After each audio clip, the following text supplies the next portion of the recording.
All right, praise the Lord and good afternoon. Thank you for joining me for part two of this Good Friday installment in this Holy Week series.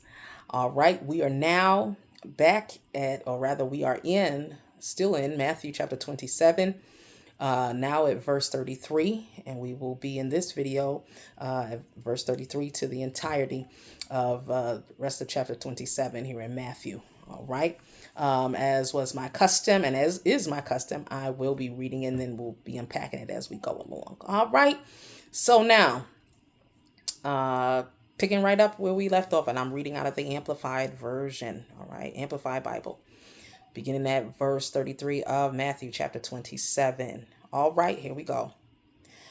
And when they came to a place called Golgotha, which means place of a skull. Now, Golgotha, that's in Aramaic. Okay.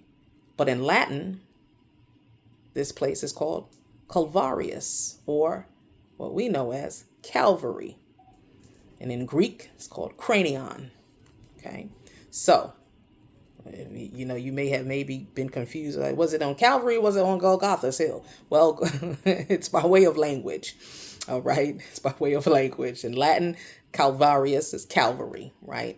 So some of the Gospels will say Calvary. Some will say Golgotha, which is, as it means, place of a skull. And that is in Aramaic. All right. In Greek is cranion. All right. So they offered him wine. They offered Jesus wine because remember, he has been scourged. He is bleeding profusely. His back skin is pretty much removed and non-existent, right? Because he has been scourged. He's been scourged. He's been whipped with what they would generally call cat o' nine tails, or better called a flagrum. Okay.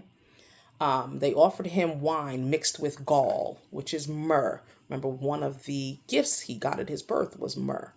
Myrrh is a bitter tasting, has narcotic-like attributes, right? So they gave him wine, really sour grape wine, mixed with this gall or the myrrh to help with the pain, all right? But after tasting it, Jesus refused to drink it. Verse 35, and when they had crucified him, okay, when they put him on the cross, okay,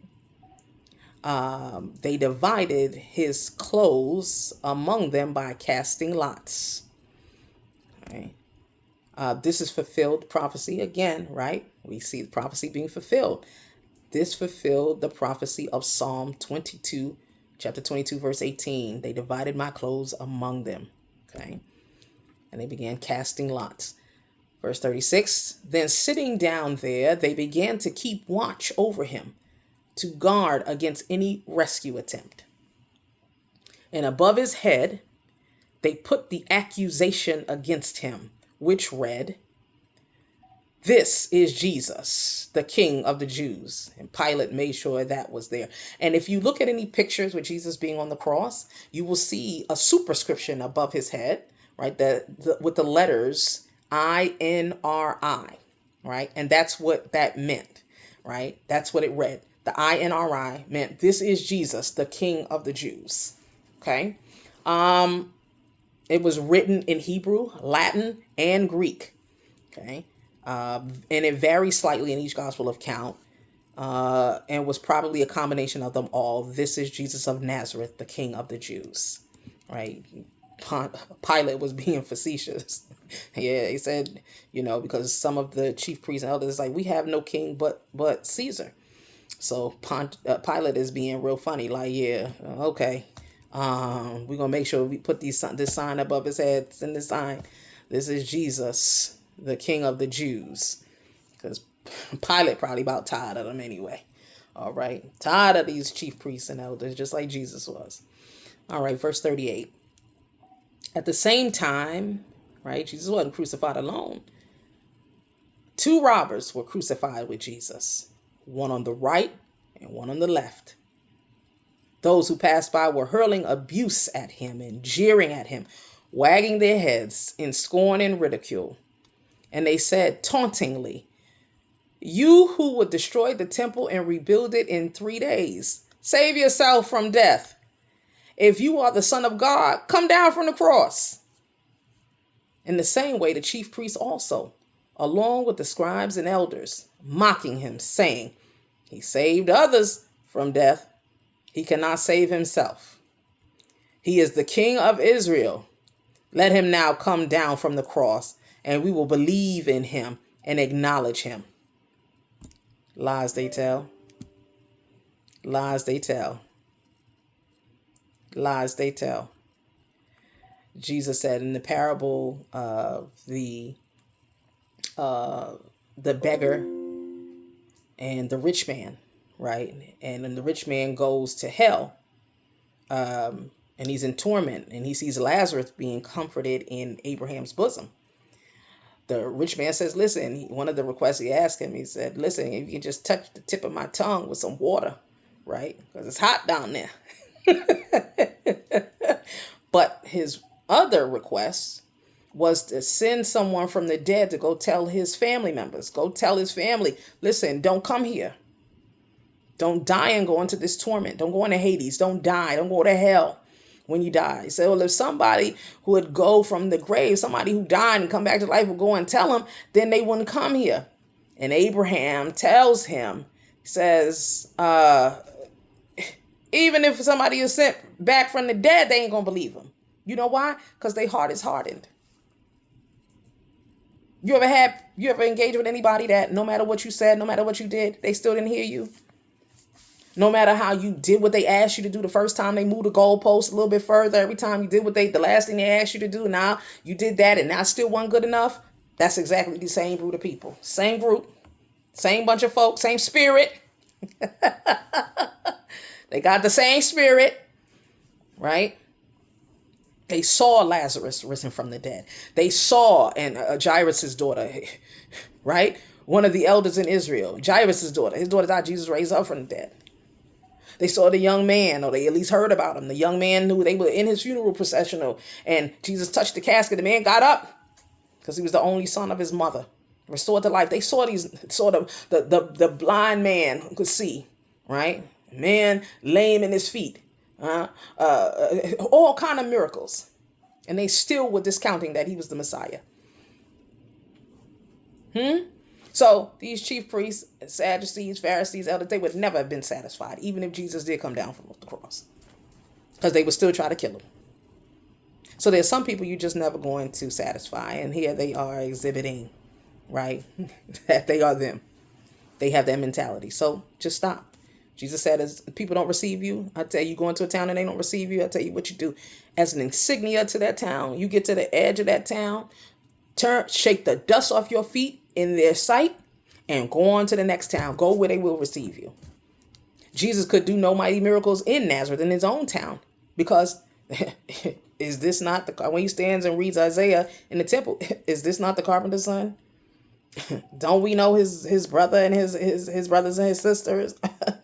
And like, they don't even give Joseph they don't put no respect on Joseph's name, the carpenter's son. You know his name.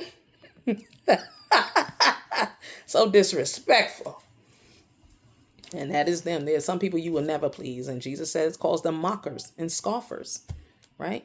Leave them. Don't waste your time. Jesus said, cast not your pearl before swine, lest they trample under feet and then turn and rend you. Case in point. Okay. All right. I also want to pause here and talk about crucifixion. All right. I started in the previous video a little bit, but I want to highlight it a little bit more. Okay. The cross and crucifixion was a symbol of shame. It was a symbol of guilt. You had done something very evil. Okay.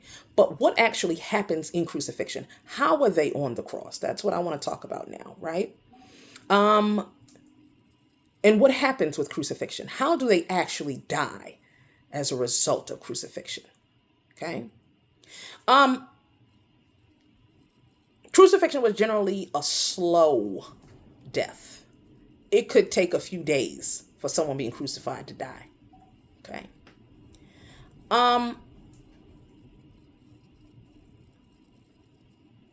Generally,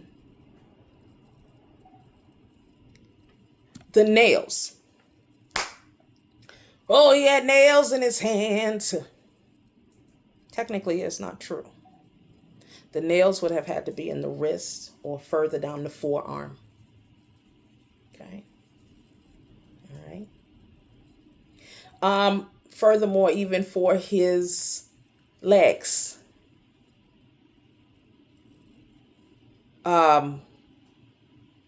victims, they generally show it kind of in the feet, that the nails are kind of like here at the top, kind of almost right in the middle of the feet.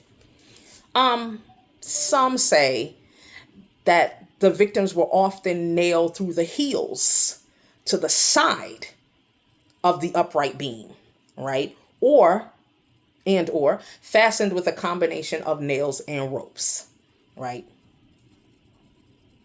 Victims often carried the cross to the site of the execution, which is typically outside of the city walls, all right, outside of the city limits. But in this case, in Jesus's case, they commissioned Simon the Cyrene, okay, to carry his cross because he has been beaten brutally in the scourging. He could not carry that cross, all right? And they wanted to assure that he was seen on that cross. So they got somebody to carry it because he couldn't. Okay?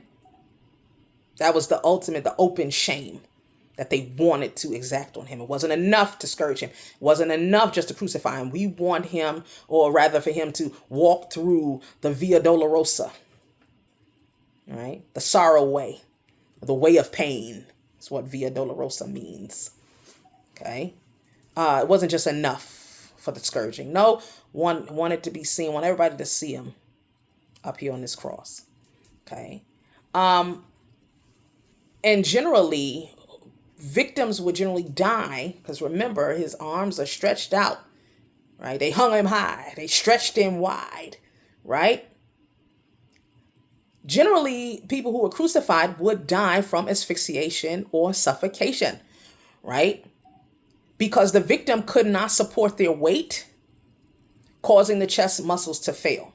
So to breathe, they could inhale, but it was very hard to exhale, right? And as a result of that, with the nails piercing, they would generally have to push up, right, on their feet, on the rod, on the nail, right, to try to exhale. They could inhale easily, try to exhale. When we look at the quote unquote 7 last sayings of Christ, right, imagine what that was like for him. And really, when you see how the sayings are pretty short, right, because it was hard for him to breathe, right? It was hard for him eventually after the scourging and now being nailed, right, having his arms and hands nailed here, right? More so the wrist here to the forearm, right? To be able to sustain the weight. If the nails were really in his hands, they would have ripped through with his body weight. Okay. So it couldn't have been in the hands. The nails couldn't have been there. They had to be wrist or lower forearm. Okay. And then for his feet, again, to push up just to be able to breathe, right? He's got now, as a result of the, not only him losing volume, but now the heart is starting to fail. Because as the volume goes, heart failure is a series of 3 things, either a pump problem, a pipe problem, or a pond problem. Pipe meaning blood vessels, right, are clogged or blocked. Pump, the heart is not actually pumping as effectively, lub-dub, lub-dub, lub-dub, as it should, right? So therefore, it lends to a heart failure, right? It's failing to do its job, right? Or a pond problem, right? He's bleeding out, pond meaning the blood, serum, right? He's losing fluids. He's losing blood and fluid, right?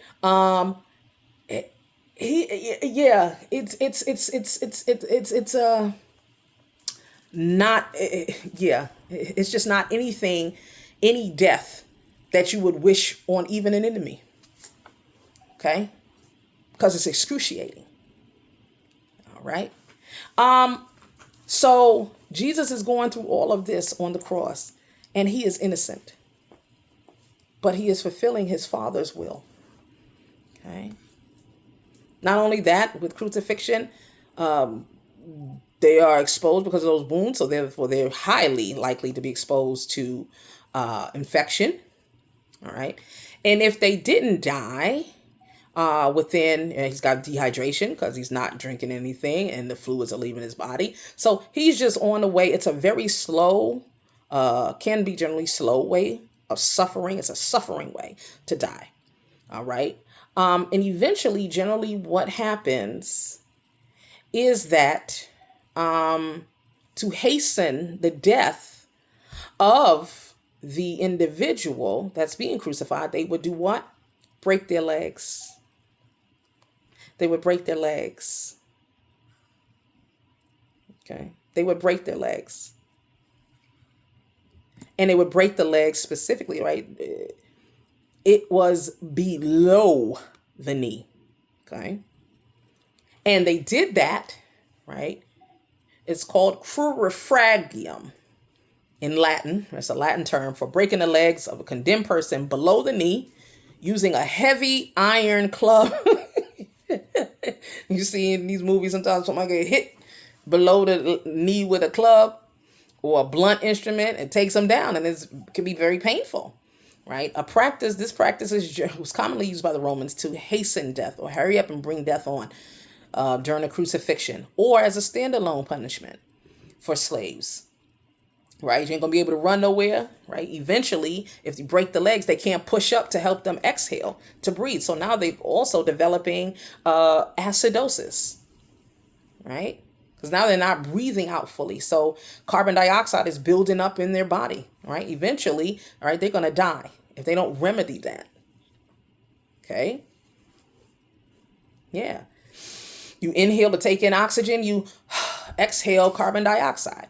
Well, if he's not able to fully exhale, right, he is developing acidosis and he is going to die. Okay? Eventually, the victim is going to die. They cannot exhale and get rid of the acid of carbon dioxide. That's what's going to happen. And that's what happens in crucifixion, right? Jesus paid a great price, great price for you and me. Okay? And if their legs are broken, they can't run. So he can't push up either anymore. Further hastening the death. Speeding it up. And remember, they want him dead before sunset because the sunset begins the Sabbath. Okay. They want him dead before 6 p.m. All right. So we're going to hear about that in a few moments. All right. But I just wanted to highlight that. Also, furthermore, when you do that, of course, you're fracturing the legs. So now they run the result of massive bleeding from the fractures or fat embolism, because fat that then can travel to the lungs, to the brain, the fat clot or fat embolism generally, right? It's very risky to hasten or hurry up and bring about death for sure. All right. And it was serving to help, for everybody that was watching. If you don't want this to be you,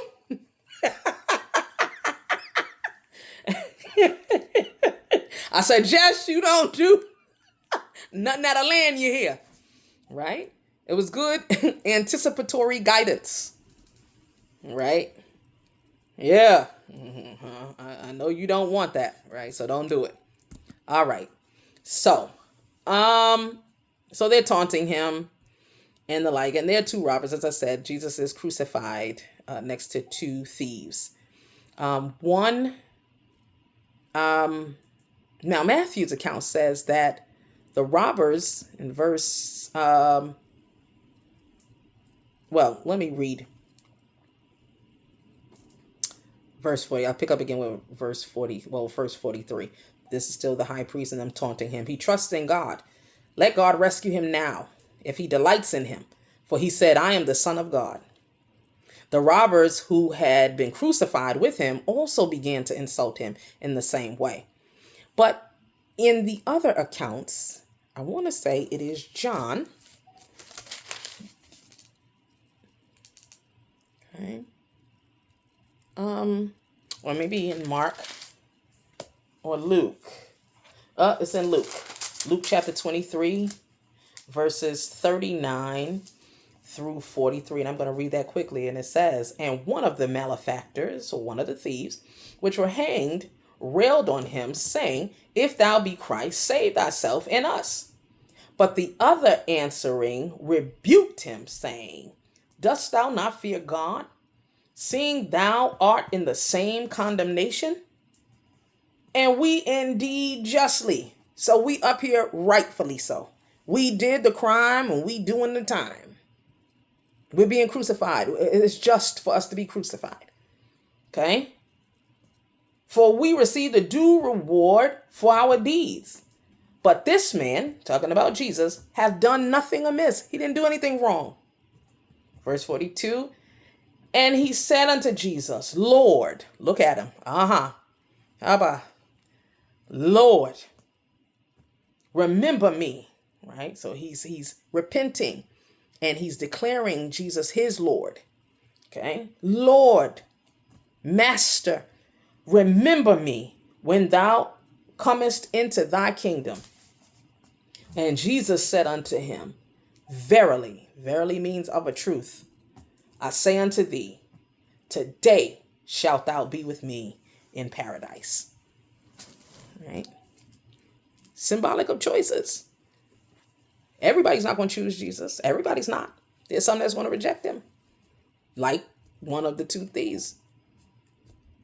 But then there are going to be others that choose and accept Jesus Christ. Accept his sacrifice on Calvary's cross for their sin. And then they will hear today or when you die, right? There you will spend eternity with God, with Jesus Christ, the Holy Spirit, with fellow believers in heaven. God have mercy. All right, continuing on. Verse 45, Matthew chapter 27. Now from the 6th hour or noon, okay, that's the 6th hour, day beginning at 6 a.m. Right, in the Jewish time system or calendar, day begins at 6 a.m., right? So the 6th hour would be 12 noon. There was darkness over all the land until the 9th hour, 3 p.m., which is 3 p.m. The 9th hour is 3 p.m. About the 9th hour, Jesus cried out with a loud, agonized voice, Eloi, Eloi, lama sabachthani. That is, my God, why have you forsaken me? Right? And so at this point, generally, Jesus was always referring to God as Father. But at this point here, we see him referring to him as God. Right? He feels the separation from his Father, and he is in agonizing pain, not only physically, but spiritually, being separated from God the Father. He has never been in this place before. Okay? And he's feeling it, not just physically, but also spiritually. And, as I thought about it, I said, it's just like if you ever listen to a child, any of us, we can identify. If you ever maybe been terrified or something, and you called for one of your parents, it was usually whom? Your father, right? Daddy, help, right? Daddy often, for whatever reason, and it's really God's doing, right? Something about father, protector, right? It just makes it better when daddy comes around, right? Makes you feel like everything gonna be all right when daddy's on the scene. So imagine what Jesus is feeling in this moment, being separated from his Father, taking on the sin debt of the whole world, all who was, is, and is to come, right? And he's separated because sin separates us from God. So he's separated from his Father. He's never been there before. And how that must feel to Jesus. God have mercy. All right. So now, verse 47, when some of the bystanders there heard it, they began saying, this man called for Elijah. Because, right, the Jews believed that the prophet Elijah would return before the Messiah appeared, before Jesus appeared, which was not true. Immediately, one of them ran and took a sponge, one of the soldiers, right, soaked it with sour wine and put it on a reed and gave him the drink, gave it to Jesus. But the rest said, let us see whether Elijah will come to save him from death. Still mocking him. Okay. Verse 50. And Jesus cried out again with a loud, agonized voice, and gave up his spirit voluntarily. Again, like Jesus said, no one takes my life, I lay it down. So he gave up his spirit voluntarily, sovereignly, dismissing and releasing his spirit from his body in submission to his Father's plan. Hallelujah. And at once the veil, here it is, destroy this temple, and in 3 days I'll raise it up. And at once the veil of the Holy of Holies of the temple was torn in two from top to bottom. The earth shook and the rocks split apart. What does that mean with that veil in the temple being torn in two? It meant now, right? God was tearing the veil of the Holy in the Holy of Holies, right? It's significant in that it symbolizes that God's presence was now open to all people, not just the high priest. But because the high priest would have to go in the Day of Atonement and make a sacrifice for all, right? But that is no longer the case. When Jesus said it is finished and he gave up the ghost, he died, right? God tore that veil in the temple into, it was symbolic, right? Of only the high priest could go in and access God's presence one day a year, right? Okay. But now it's open to everyone who would believe. Hallelujah. It was finished. Jesus had finished his course. He had done what he was born to do, what God sent him to do. And now we are all able to go to God for ourselves through Jesus Christ, the only begotten Son of God, right?